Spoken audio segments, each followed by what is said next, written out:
अस्सलाम वालेकुम। जैसा कि आप लोग जानते हैं कि लाइबा बच्ची के जो फैमिली के लिए हमने ऐलान किया था कि उनको 6 माह राशन देने का, तो नेक्स्ट मंथ के राशन के लिए जब हमने इनको कॉल किया तो ये कॉल पे रोने लगी, वजह पूछी और वजह पूछने के बाद फिर हमने इनको ऑफिस बुलवाया। इनका इनका प्रॉब्लम ये था कि इन्होंने घर का जो रेंट है वो इन्होंने दिया नहीं, इलेक्ट्रिसिटी बिल जो है इन्होंने जमा नहीं करवाया, यूटिलिटी बिल भी इन्होंने पे नहीं किया, तो जिसकी वजह से इनके घर का लाइट डिस्कनेक्ट भी करने का बोल दिया गया है और मकान मालिक भी घर खाली करने का कहा है। तो जिस वजह से ये परेशान थी तो ये रोने लगी, तो इसलिए मैंने इनको ऑफिस बुलवाया और उसके बाद फिर मैंने मुजम्मिल भाई से बात किया तो मुजम्मिल भाई ने कहा कि इनको जो भी इनका रेंट वगैरह है घर का वो इनको देने, इनके घर का रेंट वगैरह जो भी है वो इनको दे रहा हूँ। ये लिया इनके घर का रेंट, और इससे आप घर का रेंट भी दे देंगी और जो भी आपका यूटिलिटी बिल है वो आप पे कर लेंगे इससे।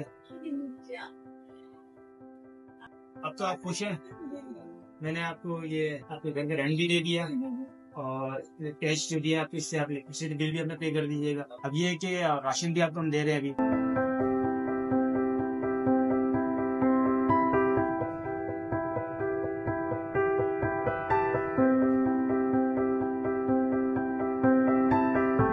राशन से ये होगा कि आपके घर में बच्चे भूखा नहीं सोएंगे और घर का रेंट हमने दे दिया, इससे ये होगा आपके घर मकान मालिक खाली नहीं करवाएगा जब ये इलेक्ट्रिसिटी का बिल आप पे कर देंगी तो इस गर्मी में, ताकि आपका लैंड डिस्कनेक्ट ना हो, ताकि गर्मी में अपने घर सुकून से रह सके। हम आपको शुक्र अदा करते हैं, खाने पीने से लेकर घर का किराया देकर आपने मदद की। अल्लाह पाक आपको दे।